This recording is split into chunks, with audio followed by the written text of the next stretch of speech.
Good morning, everyone. Lacho dives. Buenos dias. I don't know, many languages could be used for this morning in Barcelona. It's a very special morning for us at International Step-by-Step Association and the Romani Early Years Network initiative. We are hosting an in-person event. At the same time, we are broadcasting it online so that those who couldn't join us here in Barcelona are now watching us from different countries.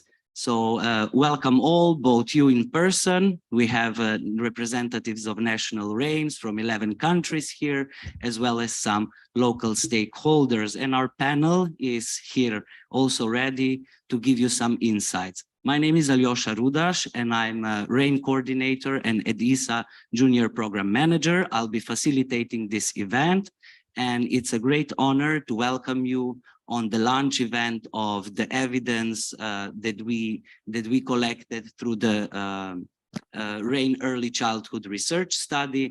Naming it, we entitled it Breaking the Silence. And why breaking the silence? Our researchers from CREA Roma Research Group will tell you later. But actually together we try to break the silence about the status of young Roma children in Europe, primarily focusing on 11 countries.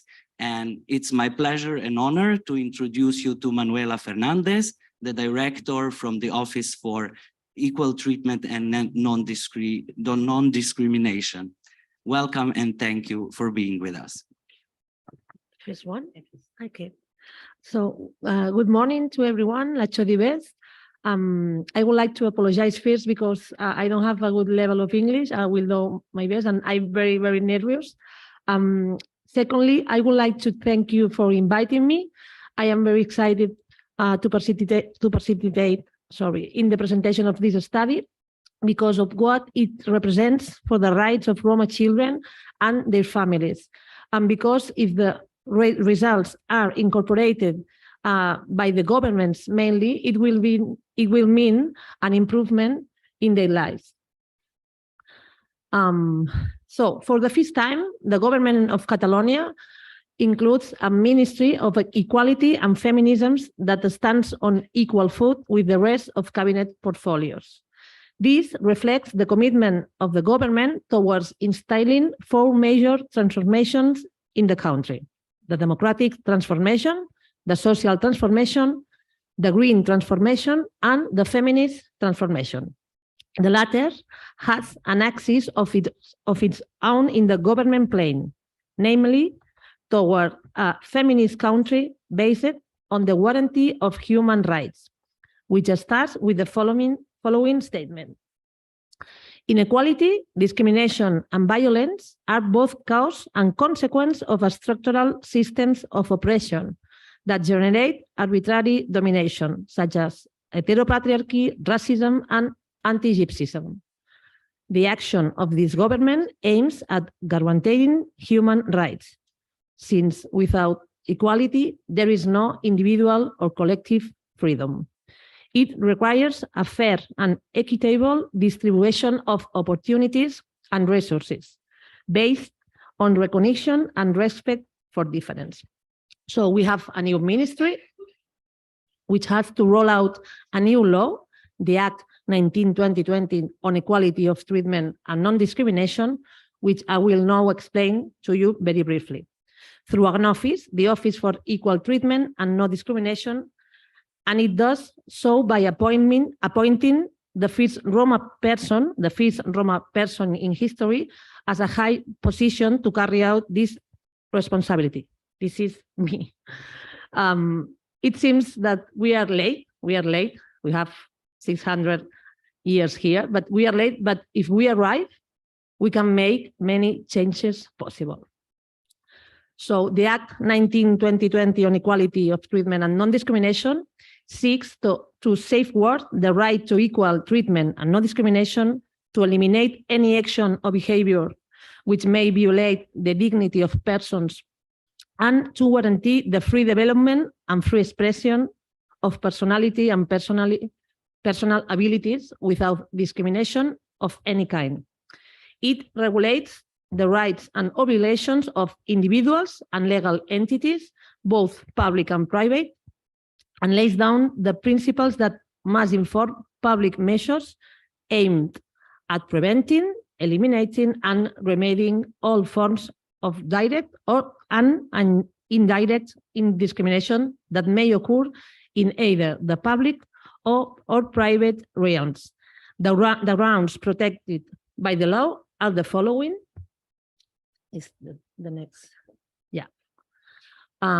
Territorial or national origin and xenophobia, sex, gender, sexual orientation or identity, and any form of LGBTI phobia or misogyny, age, race, ethnicity, or skin color, and any form of racism, such as anti-Semitism or anti-Gypsyism, language or cultural identity, ideology, political or other views or personal ethical beliefs, religious beliefs, and any expression of Islamophobia, Christianophobia, or Judeophobia, social or economic status, administrative situation, occupation or condition of deprivation of liberty, and any expression of aporophobia or hatred against the homeless.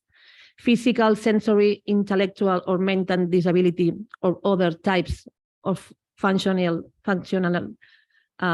diversity, alterations in health, serological status, or genetic characteristics, physical appearances also, or clothing, and any other recognized by the international legal instruments.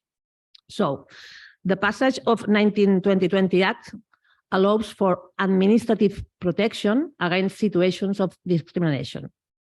The Office for Equality and Treatment and Non-Discrimination is the body responsible for receiving the complaints, either in person or online, through a complaint form. This office was inaugurated in last March. Information campaigns will be launched in order to reach the public, and especially those social groups that are at greater risk of suffering discrimination and may not view the public administration as a source of protection. The office has the capacity to sanction as well as to establish mediation and reparation measures. If there are instances of discrimination in public administrations, the office will act ex officio. The decree that will regulate the anti-discrimination sanctions and alternative measures is currently being processed, expected in the coming months. A victim attention protocol is under elaboration right now, grounded in a comprehensive victim-based care model with a specialized and multidisciplinary guidance. It will incorporate the figure of the accompanying person throughout the whole process. The Ministry of Equality and Feminism is also drafting the protocol for the duty of intervention in situations of discrimination or institutional violence in the public administration, which will be coupled with training on equal treatment and non-discrimination for the entire civil service, prioritizing education, health, social services, and justice staff, as well as the security forces. In order to elaborate the first quadriennial plan for equal treatment and non-discrimination, an interdepartmental plan, the ministry is designing a survey on discrimination and hate crimes. This pioneering survey will collect data that no official body has ever gathered here in Catalonia, working on the areas of discrimination set out in the Act on Equality of Treatment and Non-Discrimination, with a special emphasis on the racialized population. Lastly, the creation of the Commission for the Protection and Promotion of Equal Treatment and Non-Discrimination will provide a space for public participation, including civil society organizations and experts. I would like to end my speech by acknowledging studies such as the one we are presenting here today. As a representative of the government, I would like to emphasize that the scientific evidence, especially in relation to public policies that protect fundamental rights, such as the right to quality education from birth, or to decent work or educational free time, they have to be based on successful experiences, on experiences that have given evidence that they have fulfilled their purpose. Historically, so many things has been tried with the Roma people, and we are so tired. Related to the results, for example, the fact that some results of this study locate the barriers to the development of Roma children in structural inequalities and not in the fact of being different, or that anti-Gypsyism is one of the key results, teaches us to the administration that we must know how to identify these barriers in order to overcome them and be able to design policies that have a real impact on transforming the lives of Roma children and their families. We all know how many public administrations invest a lot of resources in policies that have no impact because they are not based on the evidence. The need to implement specific policies and practices addressed to young Roma children and their families, specifically focused on early children development, but not from a perspective of the shortcomings of being Roma, but from a perspective of the transformation of the structural conditions to achieve and ensure the development of Roma children is a clear proposal that combines transversal action and a specific policy in a combined way. We want to reach material equality, and we need a specific actions along the path of equality that bring us closer to that equality, in which we don't get lost along the way. I hope that you will send us these results to the government of Catalonia, because although we have not participated in the investigation, I'm sure that everything you have identified can be extrapolated to our context and can be useful. Thank you very much. Naiz tuke zaborengez Stephen.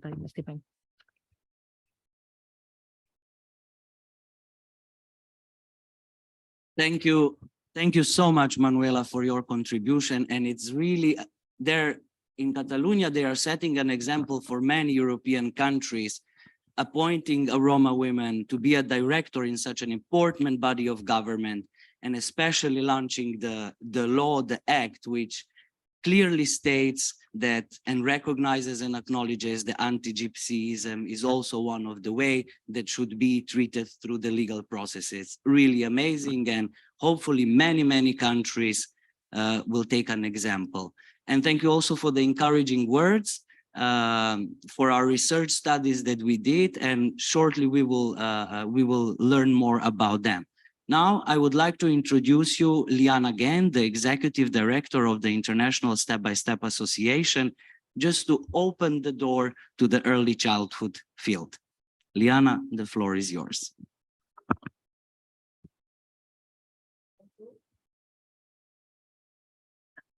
Yes, thank you. It is an honor to be here with you. Thank you so much, Manuela, for the inspiring words. Perfect start to our event, and it's really a pleasure to have you with us. We know you are very busy, and as Aljosa said, we take a lot of inspiration from the work you're doing, but also the progress you've made in terms of the legal framework. I will keep my remarks very short so that we can have more time to hear from the researchers themselves. As Aljosa mentioned, I come from the International Step-by-Step Association, ISSA. This is the network that hosts the REYN initiative, the Romani Early Years Network initiative. And we have focused on this issue as part of our strategy for 10 years already. So our REYN initiative proudly celebrates this year the 10th anniversary. And it is part of ISSA's core mission, because it looks at the right to education, the right to development for the most vulnerable children. Of course, at ISSA, we advocate for all children. We focus on children from birth until age 10.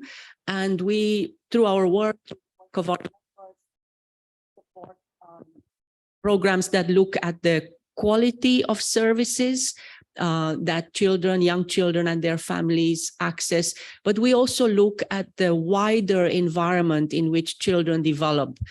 For instance, how discriminatory attitudes and practices can be, or how systems actually do not support child development, do not support families the way they do.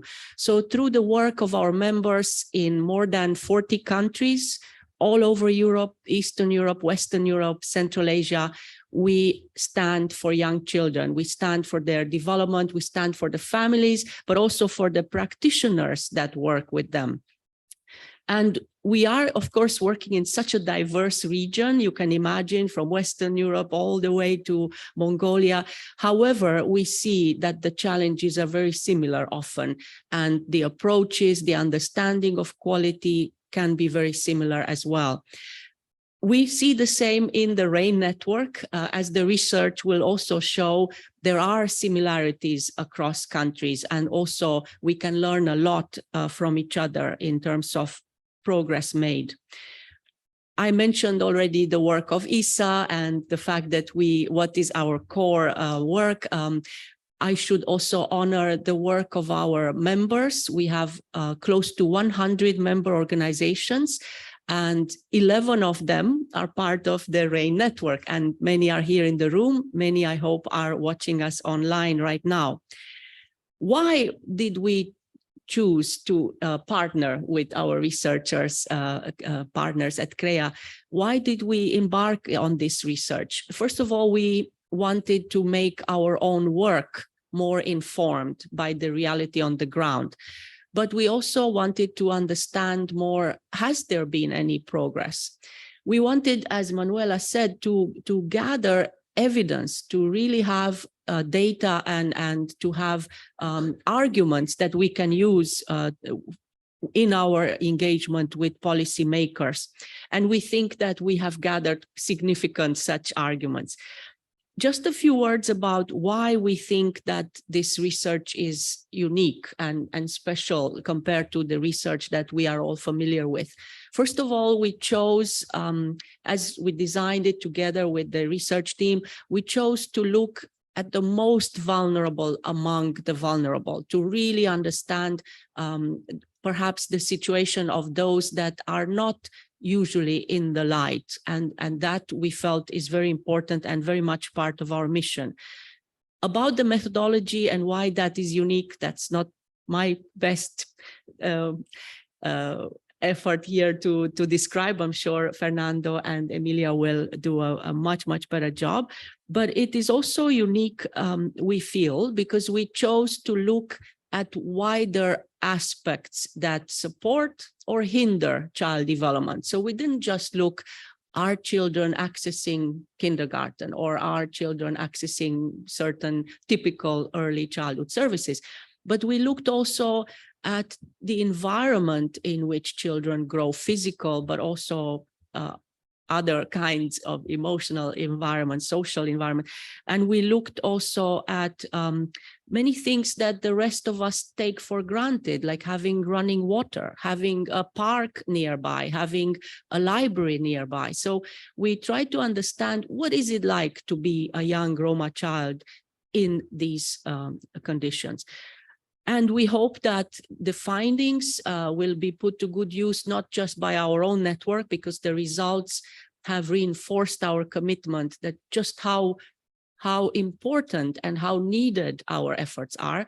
But we also hope that these results, we all, together with our wider ISSA network and partners around the continent, we can all use the findings to persuade those that have the power to do something. And we know that much has been done. Many policies have been done. Discussions have taken place for decades. Many here in the room have worked on this for a lifetime. And it is time, now it is time that we all try to make a difference. And with this, I will end. I'm also very much looking forward to hearing from our research team. And we very much hope that this is just the beginning of our cooperation with CREA and with colleagues here in Barcelona. We look forward to working together. Thank you. Thank you, Liana, for opening the door to the findings of the research. And as you heard, as Liana mentioned, so really we are now trying to break the silence and also to introduce to those who are working with Roma communities on the field, NGOs, relevant stakeholders in countries, that early childhood is not, as Liana mentioned, is not just about accessing or attending the services that are available, but it goes beyond. It talks and explores the areas that our researchers will talk more about it. So it is an honor and pleasure that we partner with University of Barcelona, the CREA research team, especially the Roma research group. And the floor I give now to Dr. Fernando Macías-Aranda and Dr. Emilia Aiello to guide us through the research so that we break this silence finally and start talking about child development and the status of young Roma children in Europe through a holistic perspective. Thank you. Good morning to everyone. Bon dia. So first of all, let me say thank you very much for being here with us today. For us, it's a pleasure, and also, can you hear me? Yeah. Better. Okay. So buenos dias. Good morning. For us, it's a pleasure to be here with you today and to share this for us amazing work that I don't know. Maybe it's working better. Hello, this is working better? Okay. So good morning again. So it's for us a pleasure to be here and to share with you the findings of this amazing project that we developed in partnership with ISSA and the REYN. For Emilia and for me, Fernando, is a pleasure to represent the team who was working during all these months. And first of all, before going deep to the data that we want to share with you today, and also some positive and successful initiatives that we identify, let me first of all introduce a little bit about our research center. So who are we? Who is CREA? So CREA is a community of researchers. So we are working in many different universities that are here located in Catalonia, and others in Valencia, in Basque Country, also in another parts of the world as Brazil.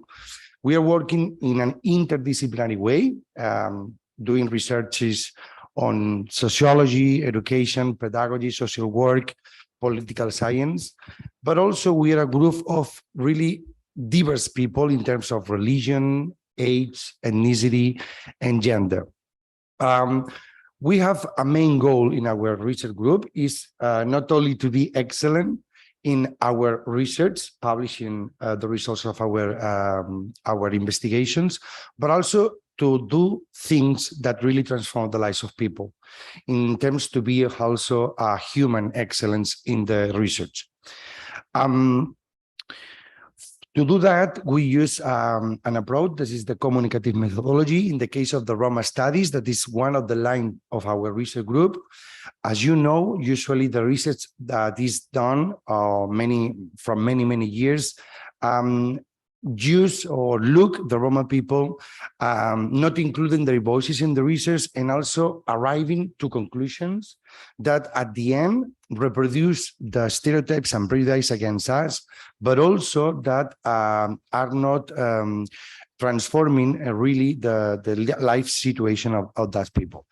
So thanks to this communicative approach, what we are doing is not researching on Roma or about Roma. So we are researching with and for the Roma people in our research. And also, we try not only to describe the situation about Roma, what is not working, we try also to provide solutions that really transform the life of the Roma people that is involved in our research. In this sense, this communicative methodology responds or is totally in line with the claims and the needs that Roma we have for a long time, that we say to scientific community that we need the results, but in order to transform and to have more opportunities in our lives. So if you want to know more about CREA, this is our website. You can find here our publications and investigations and all the information about us. So let's go in deep to our REYN study called EU Roma Children 22.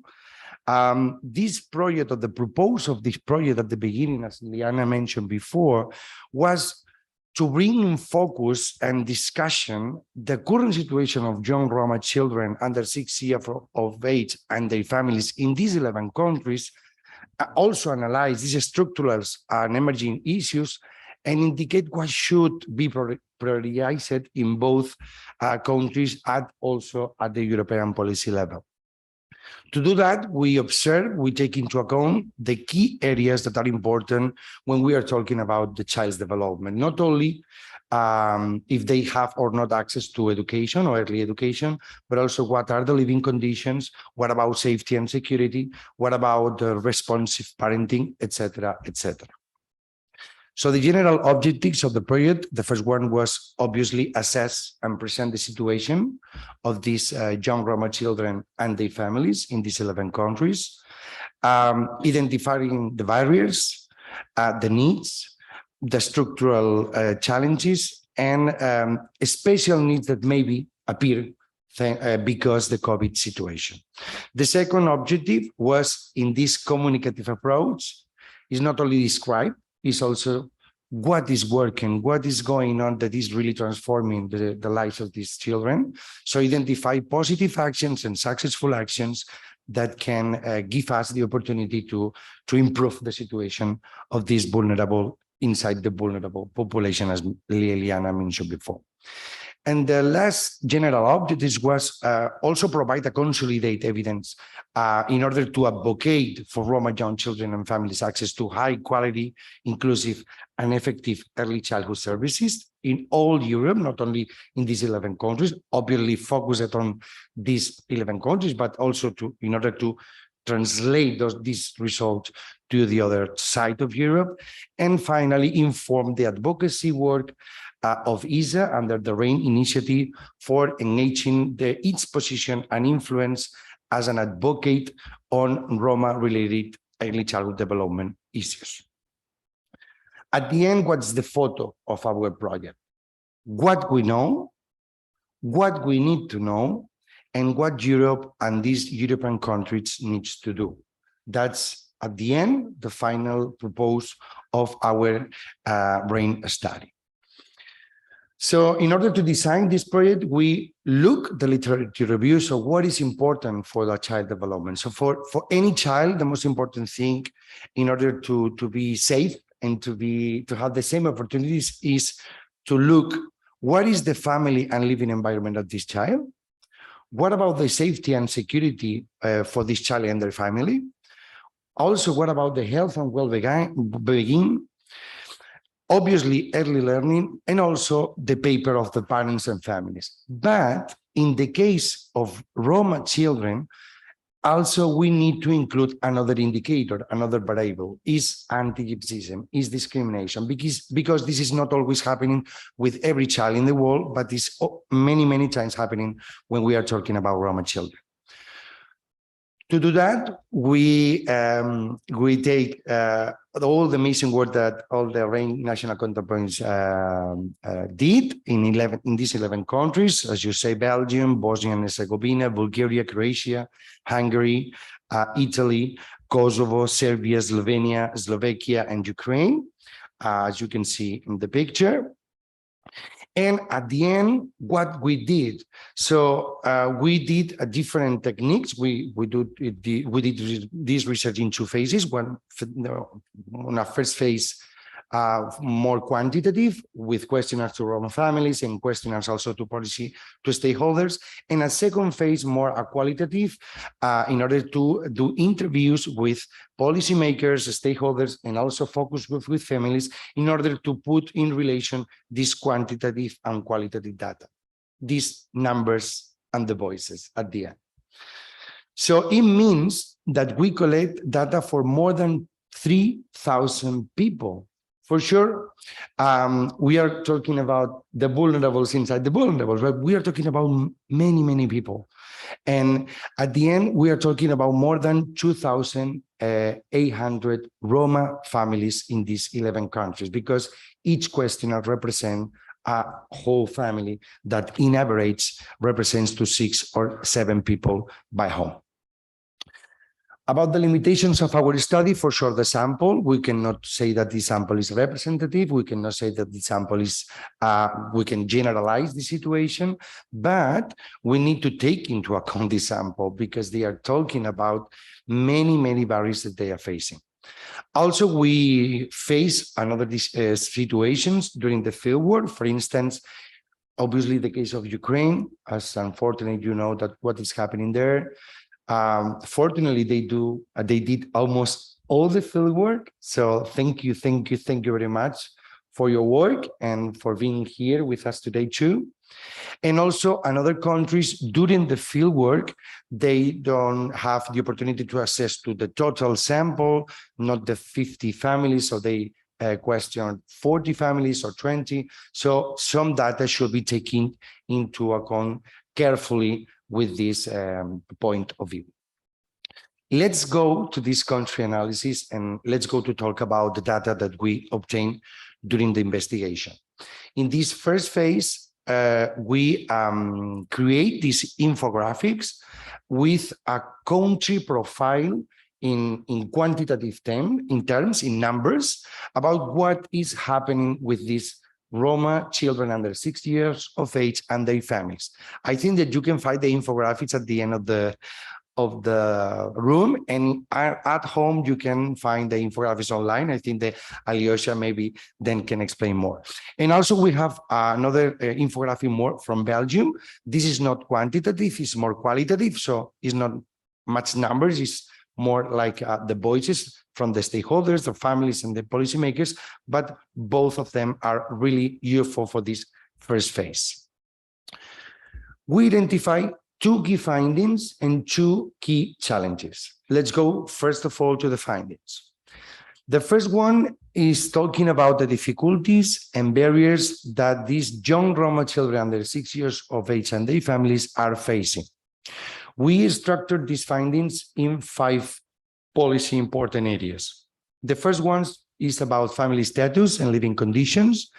In almost all the countries, we observe a really low educational level of families, critical family status and economy with high rates of unemployment or inactivity, barriers in the access to financial support, poor living conditions, etc., etc. Let's go to see some graphics about that. Here you have the relation or the persons living in the homes that we interview by activity status. In blue, you observe the people employed. In orange, you can see the people unemployed. And in green, you can see the people in the room, in the house that is in an activity because of disability, because of retire, or another issue. As you can observe, in all the countries, there are more people unemployed or in an activity in all the homes. And in cases like Bosnia and Herzegovina, the number of employed people is really, really alarming. So the major part of these families are not working or unemployed.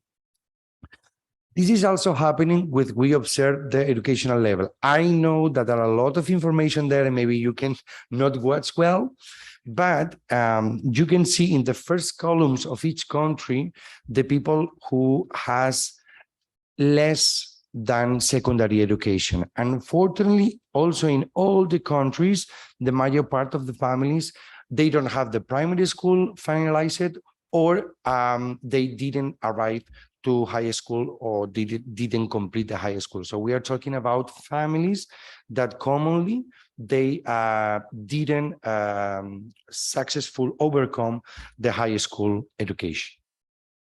This is also another indicator that is really alarming is when you observe the Roma children that are sharing their room with adults or even sharing their bed with adults. So in many cases, these Roma children under 6 years of age, you can see when Roma children is sharing with the parents is in orange, in yellow, you can see when they are also sharing the bed. So as you can see, the yellow column is in many countries really alarming. So we are talking about children that they don't have their own room, and in many cases they don't have their own bed. So this is the situation in terms of that. And also another indicator about these living conditions or about this exclusion in terms of living conditions is when we look the facilities that have these children and their families at home, as hot water in green, as kitchen in blue, as toilet inside the home in yellow, or electric light in blue. We observe, for instance, that in terms of electric light, many countries they have, but when we look if they have toilet in the room, in the home, or when they have hot water, the data is really alarming, because in many countries, as you can see, for instance, in the case of Ukraine, a lot of they don't have hot water in the home. And we are talking about the 60% of the Roma children, they don't have hot water. And we are talking about a country as Ukraine, where the winter is not like in Barcelona as well. So this is also talking about the situation, the living conditions that these children and their families are living.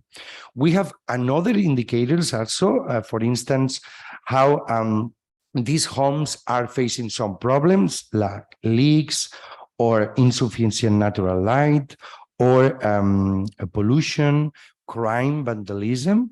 And as you can observe, in some cases, the Roma families declare that they are in 70, 75, 80, or 90% living in these conditions. Another indicator in living conditions, talking about the effort the possibility to have the families to pay the vacation, or to keep their home available in terms of temperature.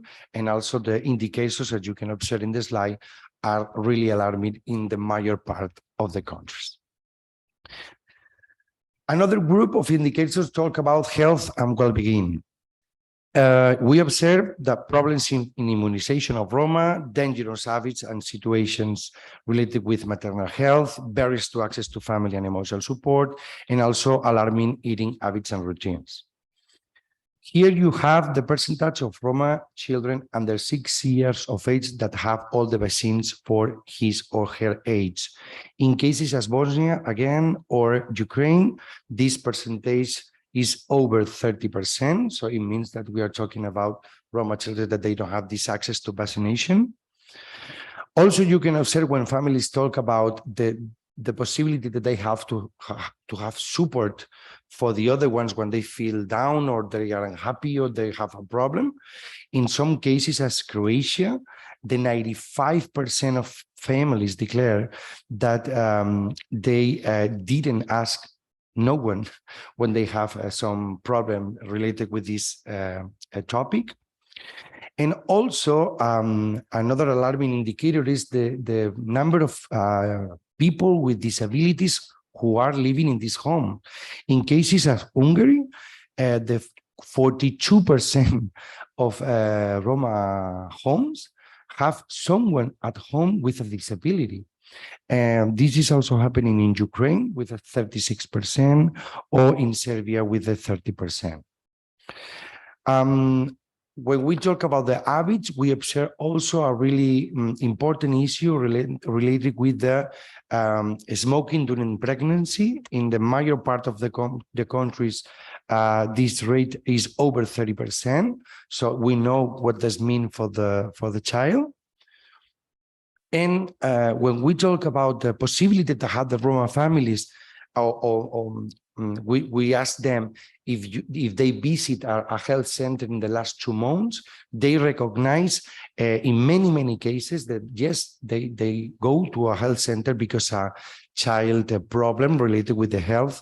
For instance, in the case of Serbia and Slovakia, this percentage is over 70% in the cases. So we are talking about families that face usually many health problems. We also observe that the position or when these children have a pediatrician assigned or a family GP doctor assigned, in cases as Kosovo or the 60% of the children, they don't have a pediatrician as assigned, so they don't have any doctor for their children. And this could be also be related with the vaccination, but we should go in deep further in our research. And finally, in terms of health, we are also say that many families say that they cannot easily get help from doctors. For instance, in the case of Hungary, the 34% or the 32% also in the case of Ukraine. About safety and about early learning, we observe barriers to access social security and social protection or non-safety areas associated with crime and vandalism, as we said before. Barriers also to access quality services, facilities near home as a theater, as we will see, or the country language as a barrier in order to understand and to learn as the other child are doing. Here you have the Roma household with children under 6 years of age that receive any kind of subsidy or similar. In some cases, this data is really alarming. Please don't take into account the data from Hungary, because we observe a mistake in the question, because the question was asking for subsidy or similar, and thanks to the work that the national counterpart is doing, they said this data is not true. Maybe the family are asking for another kind of support. So we are going to double check this questionnaire and this question. And also when we observe the access to this, when families say that they have not access to safe water, look the case of the Kosovo with a percentage almost near to 30%, or also alarming data from other countries. These toilets inside the houses that we talked about before, and these unsafety places that also we talked about before. Look please carefully this graphic. Which Roma children under 6 years of age that we take into account in our research have access to these quality services. In the case of Slovakia, 94% of them, they don't have access to quality services, but this data is bigger than 50% in almost all the countries. So we are talking about children that they don't have access to quality services as related with education. And in this table, you see in more red the most alarming data about the facilities that these children have near home, taking into account 2 kilometers. Theaters, health center, sports center, vet center, cultural center, whatever. All these facilities that are important to take into account the child's development. So as you can see, almost everything is in red. So it's a really alarming situation, because these children, they don't have these opportunities or these facilities near home in these 2 kilometers. Finally, about these preliminary results about responding parenting, we would like to say that mothers, Roma mothers, are the main ones who are taking care of the children. This is not only happening in Roma community. So, I mean, this data is significant, but is not alarming in comparison with the rest of society. But what is really alarming is when these families are saying that mothers, Roma mothers, are not having support from the other family members for many reasons. So in the case of Hungary, this situation is clearly alarming, as you can see in the slide. The second key finding that we found is anti-Gypsyism as a barrier. We observed that a huge part of the Roma children under 6 years of age and their families are facing discrimination when accessing public services, early childhood services, playground and kindergarten, among others. But besides, a major part of the Roma families declares that they face discrimination always, often, or sometimes in many other areas. For example, at work, looking for a paid work, when accessing on public services, as supermarket, shop, etc., or when they are trying to send or buy a home. We should go in deep to this data. For this session, you are not going to see any graphic or table because we need to prepare this data better. But in a first analysis, we observed these findings. Two important challenges that we found or we want to share with you today. First one, we observed that in many cases, countries have ACT policies, but these policies are not arriving to Roma children.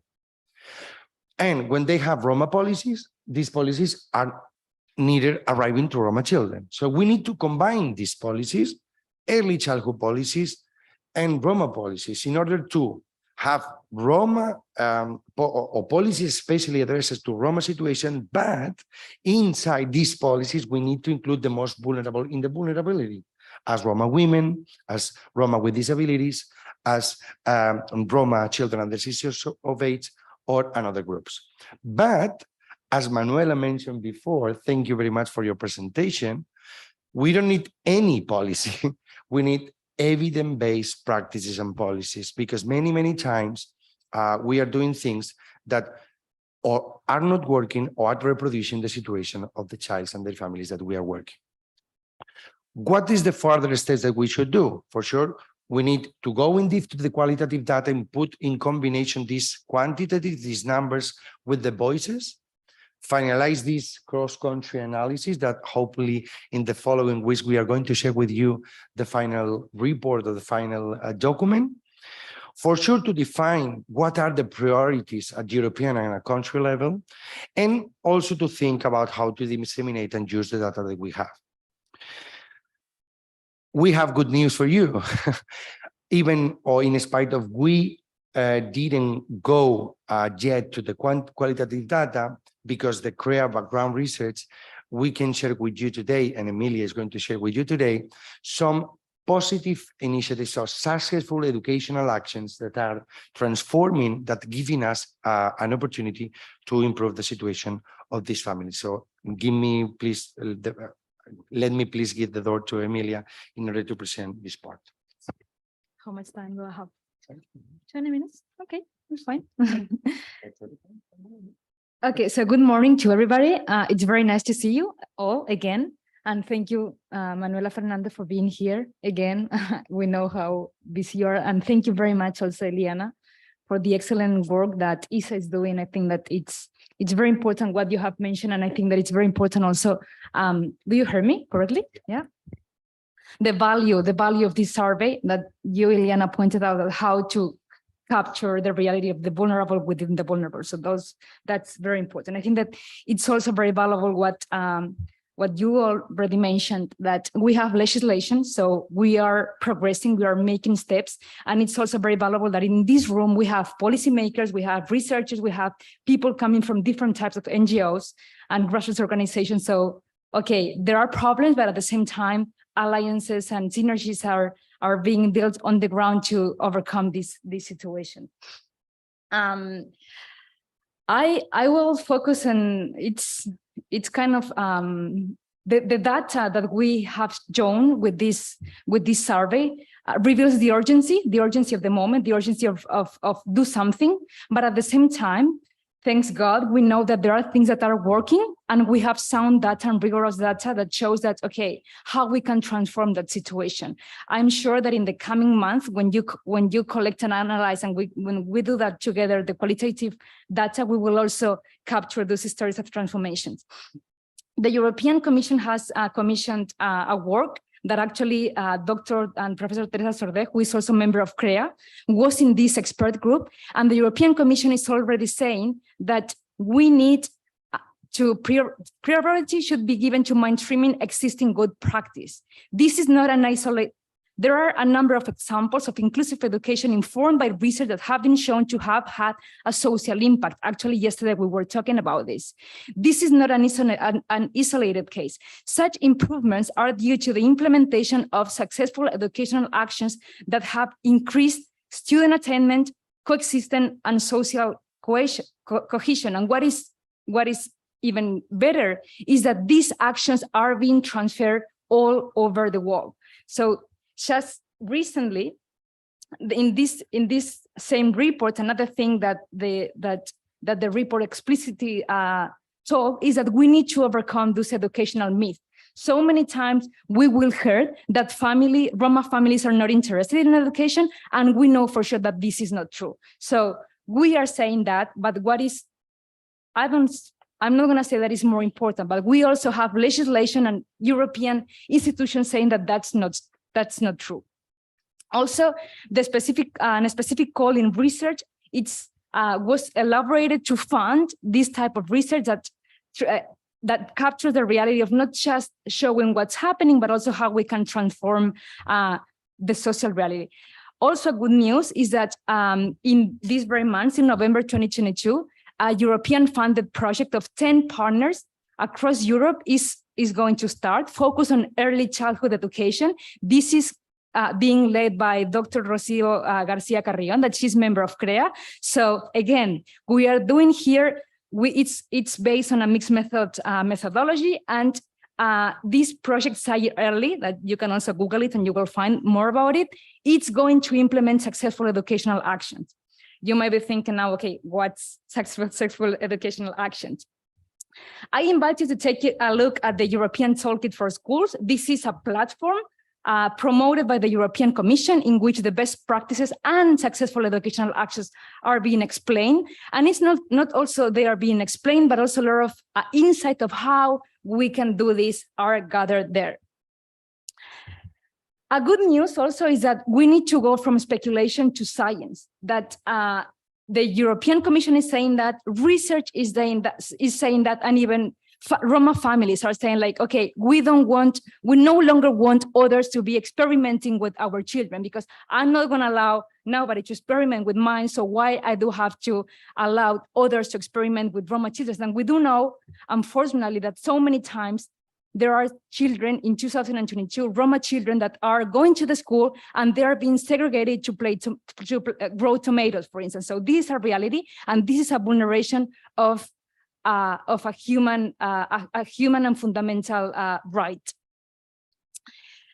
In 2006, it was funded, and we led this Included project. Included was a very, very important project, not solely because of the scientific data that it was able to gather, but also because of the social and political impact that it had. Included set the precedent for what we have been working in the subsequent years. Of course, Included was started in 2006, but we have been working on this line of research of successful educational actions for more than 35 years now.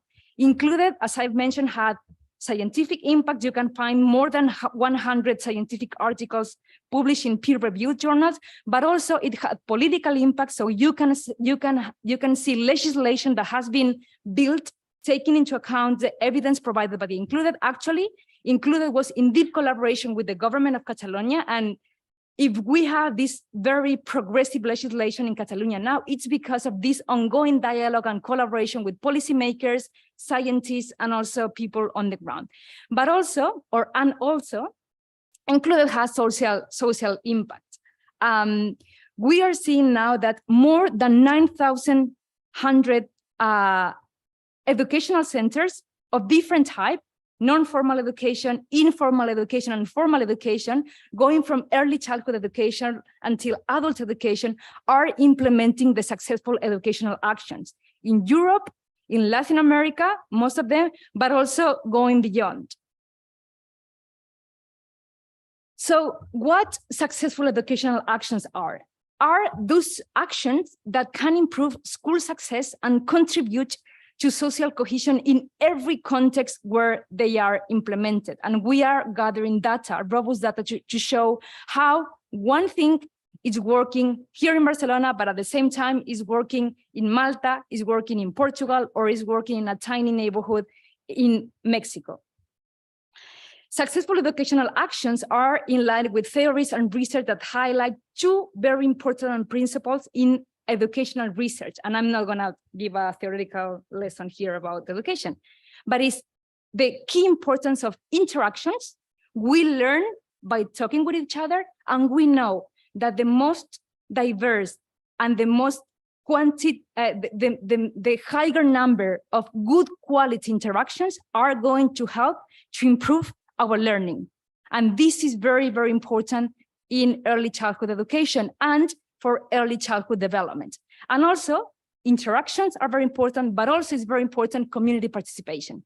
We do know also, and I'm not gonna be a genius here saying that, but we know that we no longer learn alone.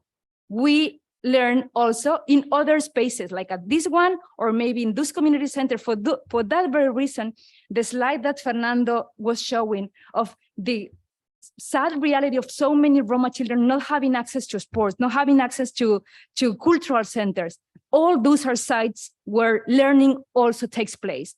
So successful educational actions combines those two key components, interactions and community participation. And you might be familiar with this concept of good practices, no? Good practices, and we are very used like to say, okay, good practices are those actions that obtain good results. Also, it's familiar in our literature or when we hear and we listen to others, best practices, those actions that obtain best results. But the current scientific literature and all educational research has clear that we need to go beyond good practices and we need to go beyond best practices. We need to find those successful actions that are going beyond one specific context. Because if we think that the context will limit and will determine our potential to transform things, we are not going to do anything. So we know we need to identify and to find the ways to identify that those things that are working across context. Just to give you a little bit of background, successful educational actions are built on the theories, on the theoretical ground of dialogic learning. So I'm sure that so many of you maybe studied pedagogy or social work or education, and you might be familiar with some of these authors. Dialogic learning, the theories of dialogic learning is Ramon Flecha. He was the founder of CREA, but Ramon Flecha was already collaborating with Freire and with many other researchers and social scientists like Chomsky and many others who are in line of the who they state the importance of dialogue. So learners, and this is what dialogic learning it's ground on, that learners reach deep understanding of subject knowledge as well as engage in processes of personal and collective transformation. And this is very important for what Manuela was mentioning early, of the importance of having work towards individual but also collective freedom, and the importance of egalitarian dialogue. So dialogue that are egalitarian, that recognizes and capitalizes on every person. So that means acknowledging the importance of cultural intelligence. So no matter your educational background, no matter where you come from, all of us are cultural well-being. So we come with a life work, we come with a history. Also, the importance of seeking transformation. The data that we are gathering here is very important, but at the same time, it has to set the ground to transform the situation. So this is very also based on Freirean pedagogy. It enhances instrumental dimension.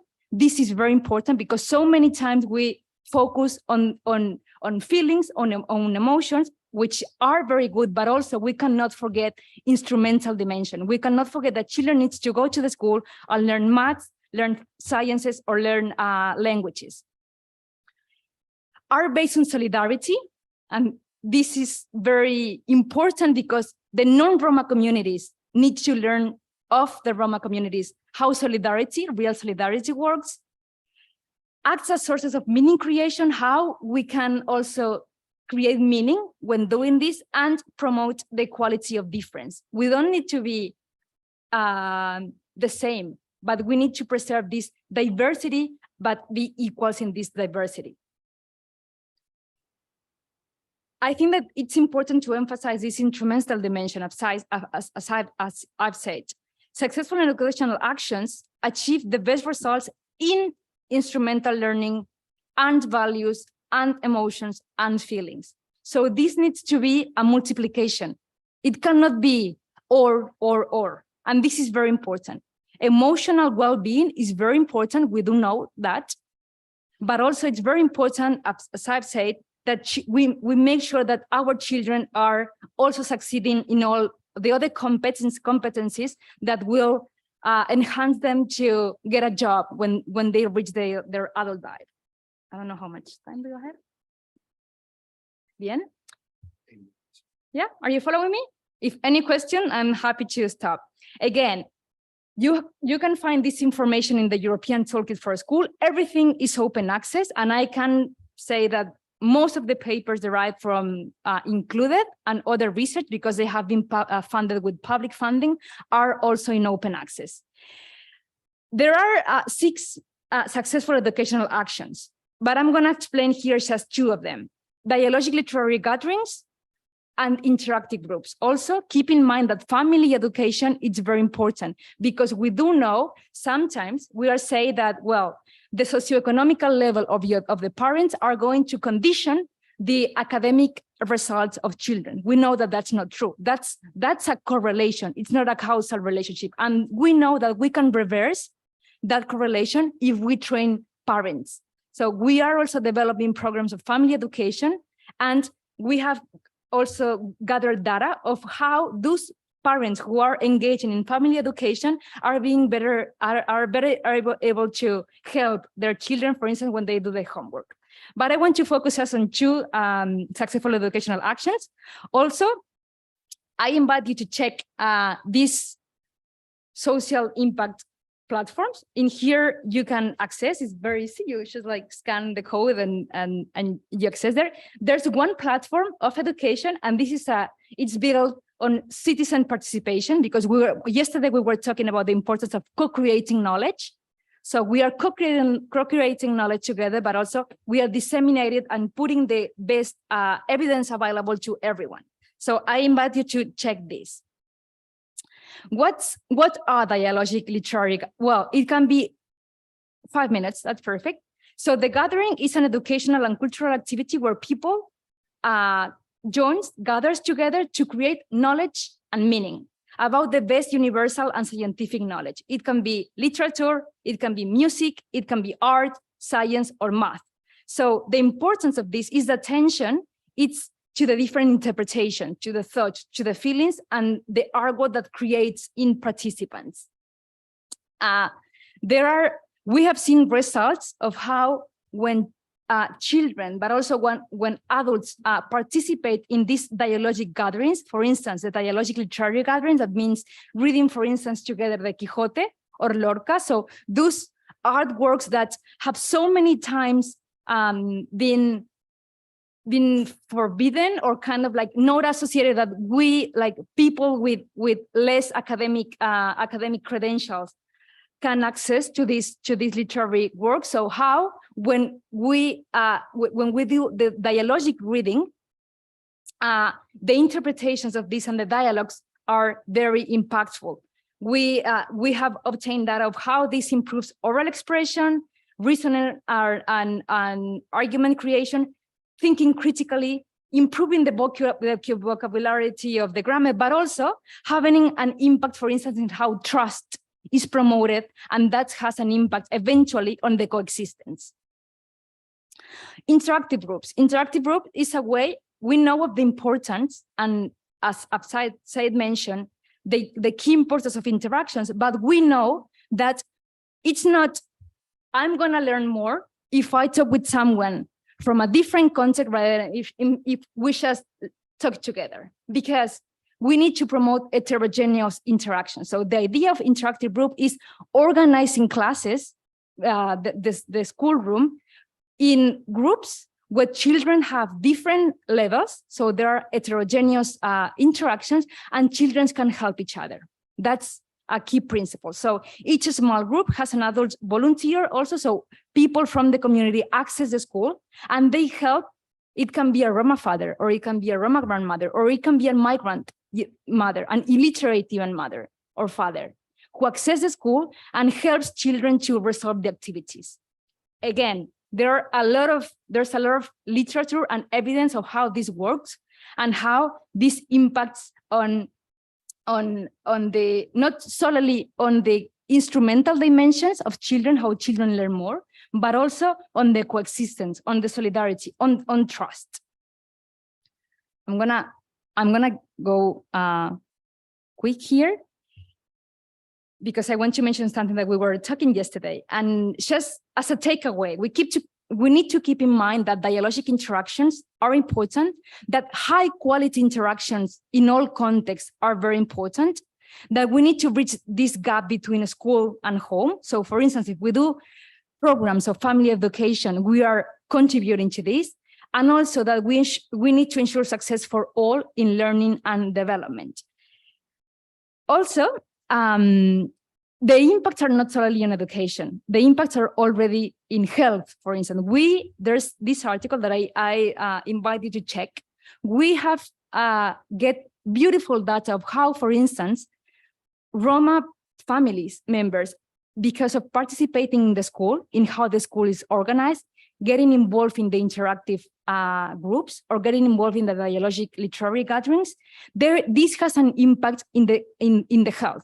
For instance, there was a father here saying, for these Roma parents, the very act of participating in activities in which they see the children learning becomes a trigger that increases their emotional well-being. We have this mother, Rosario, that she said, you could see how children learn, how useful you felt. Teachers ask you your opinion. In the classroom, you're like if you were also another teacher. So that's very important. We need also to capture these examples. Also, families, this data, it's explained in the article, but this is data coming from one of the most poor neighborhoods in Spain, where the school was transformed and where successful educational actions were implemented. And we had parents like Luis engaging in the activities and saying how, for instance, they learned what an otorhinolaryngologist was, the ears, nose, mouth doctor. And it was beautiful, because I remember when I read this article and gathering these examples, because he was like, well, in the past, when I was not participating in the school, I went to the doctor and I could say, yes, yes, yes, yes. Now I go there and I know that I need to ask, okay, but what's that? And I'm no longer ashamed to ask. Why? Because he has, the case of this man, he came from being at the prison because of the situation to engaging as a volunteer in these groups and seeing that his opinion mattered. Just a last example that I'm gonna give you, and that's all. Rosario, the same mother that was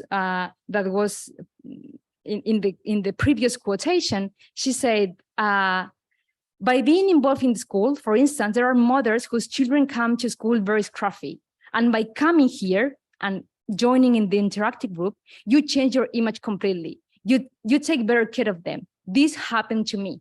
So we have also these examples of how transformation is taking place on the ground, and we can together build this road to reverse the situation that we are seeing that is taking place with children in Europe. I'm going to leave it here. Again, I invite you to check all this data in which is open access. I'm happy to keep sharing and keep talking and keep finding ways to collaborate together. Thank you. Thank you so much, Emilia. Thank you, Fernando. I hope you can hear me. Thank you for your contributions. Of course, first of all, thanks to Liana and Manuela for their contribution and to open the door to such a rich content of information available.